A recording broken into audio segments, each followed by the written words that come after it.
nak buat satu keputusan melibatkan nyawa dalam tentera, barulah kita sedar ini betapa periknya mereka yang berjuang dan akhirnya kita terima kesejahteraan pada hari ini. Bukan satu yang mudah lah ya. Dan bila saya pun nak menyelamatkan kawan, nilai kemanusiaan sangat penting. Baik, kita beralih pula bagaimana peranan Laksamana Muhammad Amin pergi bulan lepas. Kalau tadi kita dah tahu dia punya background latar-belakangnya, apa peranan, kita nak zoom lagi, kita nak lebih kecil lagi. Apa peranan Laksamana Muhammad Amin ini dalam peristiwa pembunuhan J.W.W. Bush? Awak sebut tadi orang Perak yang paling bunuhnya orang putih itu, akhirnya terjadinya Perak War, perang Perak ya. Dan kesannya sampai hari ini tadi dah disebut ya, memang kesan sampai hari ini ada ya. Jadi apa peranannya? Dan satu perkara yang menarik, beliau tidak dihukum gantung seperti mana orang lain. Jadi mungkin saudara lagi boleh ceritakan. Silakan. Assalamualaikum warahmatullahi wabarakatuh. Ya, yang ini saya boleh bercerita sambil duduk lah, sebab tadi dia tulis slide. Okey, apa dia peranan Laksamana Muhammad Amin Okey. First, secara umumnya sebagai Laksamana, dia adalah orang yang sebenarnya selain sultan, tapi walaupun sultan sekalipun, sebenarnya dia the real power in Hilir Perak. The real power in Hilir Perak memang dia. Sultan pun dengan cakap dia. Dan sebenarnya daripada satu sisi Sultan Abdullah, saya tertulis tadi, bapa Sultan Abdullah, Sultan Jaafar tu pangkat 3 pupu. Jadi Sultan Abdullah ni kalau daripada beliau belah lelaki pangkat anak saudara sebenarnya. Pangkat anak saudara Laksamana Muhammad Amin. Jadi kita sebut orang tokoh macam contohnya Menteri Paduka Tuan Ngai Baim, menantu, Syahbada, menantu. Jadi dalam pentadbiran Perak ni, kalau melibatkan hal-hal commerce, sebab dia pungut cukai juga, kan? Laksamana dengan Syahbada selalu bergerak seiring. Syahbada yang handle kira-kira semua, Laksamana dia protection sebab nak enforce, kan? Jadi disebabkan Sultan duduk di Hilir Perak, sebenarnya yang menjaga keselamatan Sultan betul-betul adalah Laksamana, bukan Majaleda. Majaleda di posisi salah, di Perak Tengah, posisi dia lain. Jadi Sultan Abdullah duduk di Batak Abid. Batak Abid di Teluk Intan tu jalan mengalir ke Hutan Melintang. Macam keluarga saya, bapa saya pernah membesar, pernah melihat kan? Sempat lagi melihat rumah yang mana Sultan Abdullah duduk sebelum dia roboh. Dia orang main-main masa budak dulu. Sebab itu memang kawasan keluarga kami. Jadi dia gini, kota Laksamana sendiri adalah Durian Sebatang di Kuala Sungai Pidoh, Durian Sebatang. Durian Sebatang kalau jalan sekarang ke Batak Abid dalam 5-6 km. Tapi dia selalu ulang alik. Jadi ulang alik sebab menghadap Sultan di Batak Abid. Jadi bila selepas Perjanjian Pakong mula macam okey lah. Okey, kita ingatkan British akan menolong memajukan Perak. Sambil tu ialah British tu peranan antaranya adalah tadi mengamankan puak-puak kongsi gelap Cina yang bergaduh di laut. Sebab ialah diakui, di kopi kita kena akui masa tu British adalah empire, kuasa terkuat di dunia. Dia ada transit dan sebagainya, kan? Kita Perak ni walaupun Perak ni kita kena akui masa tu dia bukan negeri yang besar, penduduk pun lebih, dia ada dalam 100,000 lebih je lah. Jadi walaupun Laksamana tu dia tak ada angkatan yang besar sebab tak banyak. Cuma kelebihan Perak ni walaupun dia tak besar, Kedah lagi besar melibatkan, Selangor pun lagi kuat angkatan dia, tapi daripada segi nasab darah dia bawa tu. Raja Perak ni membawa, Sultan Perak ni membawa dalam keturunan Melaka yang sekarang ni. So mandat kedaulatan Melaka tu ada dalam Sultan Perak. Jadi macam Laksamana terkait, dan di situ juga ada perkawanan mandat dan keturunan Aceh dan keturunan Bugis. Walaupun negeri itu kecil, tapi darah tu zat tu ada kerja lain, insyaAllah. Jadi kita tak boleh. Jadi apa peranan masa tu? Jadi bila British ni makin lama makin nampak hari itu kita dia macam ni, perjanjian tu nampak sama, tapi orang ni faham lain, orang ni faham lain. Pada faham kita, okey tak apa, buatlah apa semua, tapi bila kita kata jangan disentuh tradisi, ada istiadat Melayu dan ada istiadat dan agama Islam. Agama Islam tu pada kita bukan agama, jadi diadil di kamu semua, kan? Maksudnya soal-soal kewangan apa semua pun masih lagi dalam Islam. Bukan macam sekarang kita tengok kan, kalau mahkamah syariah orangnya apa? Nikah cerai, faraid pun putuskan kan. Daripada segi harta, mahkamah syariah tak boleh nak declare sangat jadi mahkamah sivil, cuma dia boleh hukumkan faraid dia. Begitu kecilnya agama Islam dianggap sekarang, undang-undangnya berbanding dengan undang-undang barat. Ini semua ada asal dari situ. Jadi bila British ni antaranya bila dia masuk, dia dah larang sultan dan orang besar mengungut cukai. Dia larang. Kalau dulu sultan dan orang besar dia ada pendapatan, ada cukai. Cukai itu pendapatan tu lah untuk mentadbir dan sebagainya. Lepas tu kedua dia ada boleh kerah rakyat untuk buat kerja. Kerja-kerja tertentu lah dan sebagainya. Jadi British take over, dia nak pungut cukai. Dia nak paksa sultan saya cukai. Jadi makin lama makin macam-macam benda dia nak ni. Maka di situlah mula dari kita antaranya sebenarnya termasuk orang yang first sekali kita nak kena usaha batalkan kerajaan Bangkok ni. Sebenarnya dia orang ada approach government dan sebagainya, tapi tak lain. Punya British ni dia sebenarnya dah memang plan macam tu. Dia sebenarnya kalau kita kaji bab British ni, dia ada question, apakah kita nak menjajah Perak ni secara direct atau indirect? Ada question tu. Kalau orang kaji sejarah ada, dia panggil indirect rule.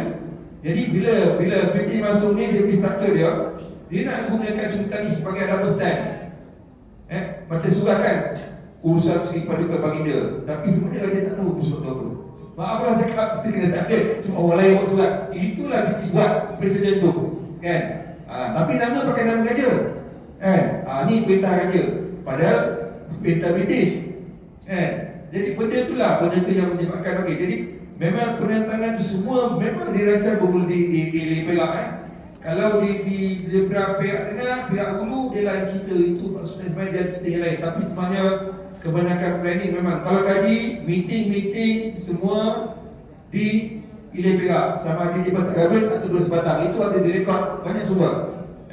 Cuma orang kena pasal salah apa pasal salah dia berlaku pembunuhan Birch. Jadi gini bila dah makin melampau Birch ni sebenarnya ada cerita belakang lagi.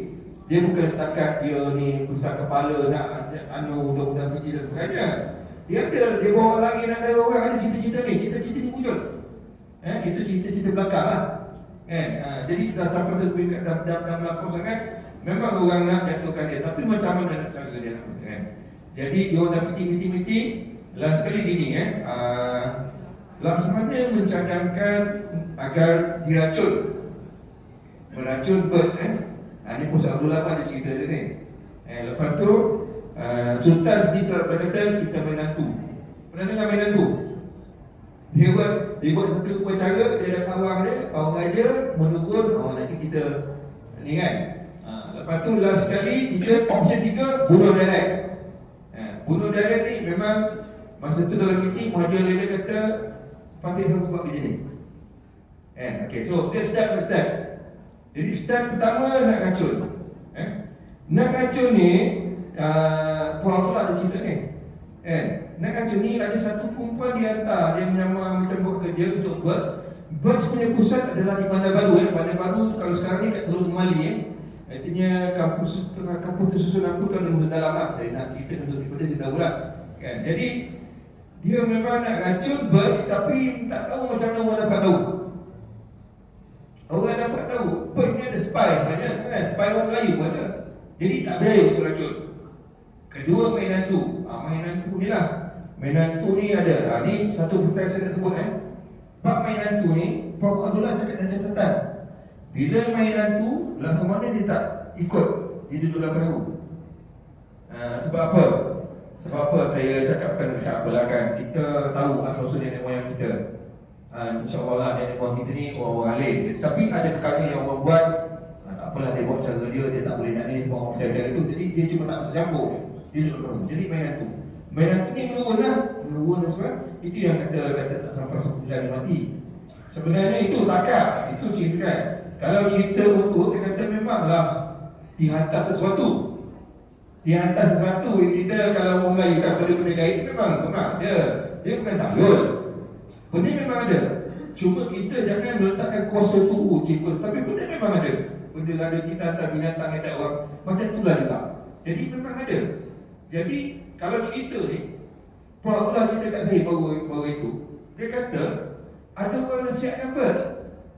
Keliling rumah dia letak darah babi dan anjing apa semua. Dia punya nak lawan. Jadi dia punya nak hantar hantu kan. Hantu tu tengok dia tak boleh masuk. Jadi pula cakap macam ni. Alah hantu tu datang macam mana kat ni kawan aku ni. Kalau cerita macam tu. Tapi yang sebenarnya dia kata benda yang dia hantar tu tak boleh masuk sebab dia punya dah keliling dengan batang. Dia punya batang lah. Jadi ada orang yang tahu sebenarnya dia orang ni bukan datang kosong Orang British datang ni, satu dia ada orang Melayu sini bantu. Kedua, dia tahu banyak-banyak benda. Ingat orang putih ni tak ada ilmu sihir ke apa. Dia ada penasihat dia juga. Jadi bukan lawan-lawan kosong. Lala sekali tadi bila tak jalan itu yang katanya tunggu giliran Marjelela gunung. Jadi masa tu tunggu ni bos ni dia dah tampal isytihad cukai kata ilai perak dah tampal. Saat lagi dah nak tampal kat Pasar Salak. Itu yang kebetulan timing dia. Masa tu kalau tak salah saya hari kedua raya ke? Hari kedua raya 2 November 1825 tu hari kedua raya. Mula datang pembantu bos ni, nama dia Arsyad. Nama yang sama dengan nama moyang saya. Tapi moyang saya orang kaya Arsyad bin Muhammad Semua Amin. Datuk Datuk saya. Yang ini Kerani Arsyad. Dia penterjemah dan dia bekerja dengan ni. Dia tampal orang tak tampal. Tetampal juga. Kalau orang Melayu tak dah koyok. Masa tu buat mandi. Itu yang dia attack. Yang tu saya detail saya pun rasanya apa orang dengar kan. Jadi maksudnya saya nak beritahu itulah cerita dia yang orang tahu semua. Datuk Marjelela bunuh Datuk Pusaka sebutan orang nampak yang itu. Orang nampak ini kepahlawanan kan. Lepas tu bila British dah Bers dah kena bunuh, sebenarnya next one nak kena bunuh adalah Prince Vietnam. Benda ni semua dah dirancang oleh Ilai Perak. Masa Bers kena bunuh, Prince Vietnam ni tengah tampal surat cukai dekat area Kuala Kangsar tu saya. Dia belum dapat berita belum dapat berita. Dia ada dalam catatan ada saya kena check dia punya date tapi memang ada. Dia bulan-bulan Kuala Kangsar kat situ dia tengah jumpa tengah tampal cukai. Jadi dia nak daripada Kuala Kangsar tu nak mengilir sungai. Lepas tu singkap di mana di kota ke apa, orang Melayu ajak turun. Ini semua perancangan. Tapi dia macam tahulah. Dia tahu ni tak boleh ni, kalau turun ni memang kena bunuh. Lagi satu ni pun satu cerita lah. Prince Vietnam ni dalam perahu dia ada seorang pahlawan Melayu Selangor tau. Orang yang hebat lah. Ini kerabat Selangor. Saya kadang-kadang sebut cerita ni macam tak best lah sebab dia berlaku kat Melayu dia tak nak sebut nama lah. Kerabat juga saudara kak tapi dia sokong Vietnam jadi dia backing. Lepas tu Vietnam ni lalas kan. Dia sampai satu peringkat dia sangkut dekat lepas. Dia lepas Pasar Salak. Dia ingatkan orang ada blokade, dia tak lepas. Akhirnya dia lepas selamat kan. Lepas tu baru datang bantuan. Baru datang askar bantuan dari India sebenarnya. Itu yang dia attack. First sekali dia attack Pasar Salak, dia orang kalah. Itu yang kata masa cerita Pasar Salak. Memang tembak menembak lah. Orang Melayu pun ada pistol juga. Orang Melayu sebenarnya dalam ada pistol. Second time dia datang dia enforce lagi daripada Hong Kong semua. Itu yang baru orang Melayu kalah. Jadi masa perang ni apa yang berlaku? Laksamana dia jaga sultan dan dia tak fight secara terang. Dia macam main konon-konon dia sokong British. Yang dah tengah-tengah fight Marjelela dia dah fight kan. Tapi sebenarnya dia ada benda-benda lain. Contohnya nak perang. Awak perang ni mana datang alat senjata? Mana datang peluru? Bekalan peluru banyak dapat daripada mana? Masa tu seorang dapat benda ni banyak dapat dari Pulau Pinang Pasal Pulau Pinang dia bawa British, tapi dia ada port-port pedagang macam-macam kan. Jadi sebenarnya yang handle bekalan kat mana? Bekalan berang apa semua kan, barang-barang nak dapat sos dulu pula. Tapi dia kena main kan, macam tempat British dia tempat British kan. Sebelah-belah boleh perak. Jadi yang terang orang nampak memanglah betul. Marjelela perang depan-depan. Laksamana main strategi. Itulah sepanjang-panjang. Jadi disebabkan dia strategi tadi, nak sabitkan direct sebagai terlibat dalam peperangan ni tak boleh, tak ada bukti sebenarnya. Tak jelas. Tapi bila dia orang panggil, masa tu dia bawa inilah kata cerita dia. Ada orang cakap Masa tu dia orang tak tahu pun dia orang nak kena bawa ke Singapura. Ada cerita di sebalik Kalau cerita rasmi dia, governor hantar perintah Sultan Abdullah Laksamana, ada Shah Bandar, Raja Mahkota ni sebenarnya bakal Laksamana Sulaiman, naik kapal bawa ke Singapura, kan? Yang sebenarnya kalau cerita di sebalik, dia orang tak tahu nak bawa ke Singapura. Dia orang tahu bincang hantar kapal. Tiba-tiba kapal dah jalan, kan? Tahulah British dengan dia punya gas apa semua, kan? Dah jalan bawa Singapura dia tahan. Dekat setahun dia akan tahan tu, kan? Dia bicara apa semua. Bila di Singapura, maka dia orang buat keputusan macam ni. Dia kata, okey, Sultan masa tu umur 30 lebih. Saya ingat dengan Ibrahim lahir dalam 36 30 lebih tak dekat 40. Kalau ikutkan apa nama sini lah semana lah 70 pun dia tu. Tapi otak dia tajam, dia senior kan. Jadi masa tu British buat keputusan macam ni. Dia kata Sultan dengan Shah Bandar ni okey lagi. Yang bahaya dua, Laksamana dengan Ibrahim. Jadi mula dia nak pisahkan satu boleh, satu boleh. Lalas dia fikir balik, tak boleh juga nanti. Dia kena jawabkan. Itu yang dibuat ke Seychelles. Seychelles, saya sebut salah sebenarnya. Seychelles sebenarnya. Okey. Pulau Seychelles ni dekat dengan Madagaskar sana. Madagaskar dekat Afrika, bawa lah ke sana. Dibuang ke sana tahun 1877. Kemudian dia orang ni mohon juga tak boleh balik. Tak boleh, tapi dia bagi dekat sikit di Singapura. Jadi Singapura tu 1895 pindah. 1895 tahun tu juga Ngah Ibrahim meninggal dunia. 1899 Shah Bandar dah bangun meninggal dunia. Laksamana meninggal dunia tahun 1904, umur dah kat 100 lah. Lepas tu barulah Sultan Abdullah boleh masuk. Apa? Dia dah anggap tak ada ancaman lagi. Jadi saya kalau ikut saya punya kepercayaan, Laksamana tu tak, dia duduk situ, dia tak duduk diam pun. Tapi dia tak boleh sebab dia demokrati, mata-mata demokrati. Kalau anda tahu di Singapura ada satu konsel Osmaniyah yang pertama dibuka tahun 1665. Osmaniyah tu Osmaniyah, kerajaan Turki Osmaniyah adalah pusat kekaisaran lah. Umat Islam semua memandang pada dia. Masa tu Osmaniyah di Eropah pun trouble. Semua orang nak jatuh Islam ni, kan? Jadi sampai tu kerajaan di sini bila naik Belanda pun semua serang Indonesia. Indonesia tak ada lagi. Maksudnya kerajaan yang bakal untuk Indonesia semua minta tolong Osmaniyah. Tapi Osmaniyah sendiri pun banyak problem. Tapi dia buka. Ada benda yang kita nampak macam ala diplomatik, kan? Diplomatik itu dia sebenarnya di belakang-belakang tu ada usaha sedaya. Jadi di Singapura 1865, di Batavia Jakarta 1862. 1865 tu saya mencari dalam tempoh bila dia orang ada di Singapura ni, dia usaha sesuatu untuk strategize, tapi tak boleh ni kan.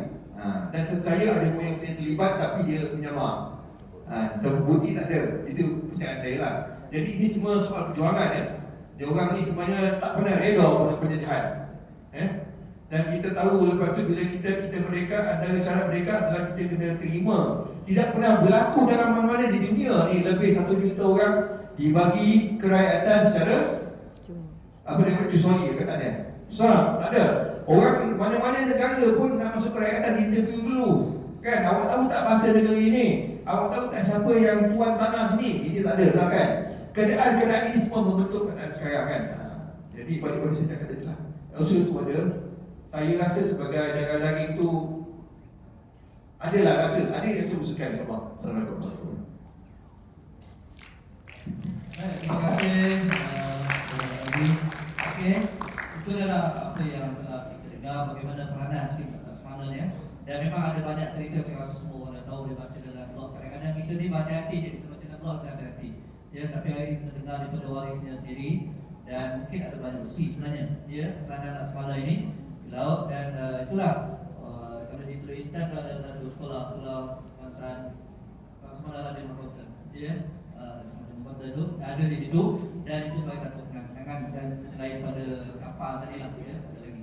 Dan Yang kali ini adalah kalau kita tengok dua-dua tadi kita dah zoomkan dan sebagainya, kita ada mungkin dalam 7 hingga 10 minit untuk setiap kita ya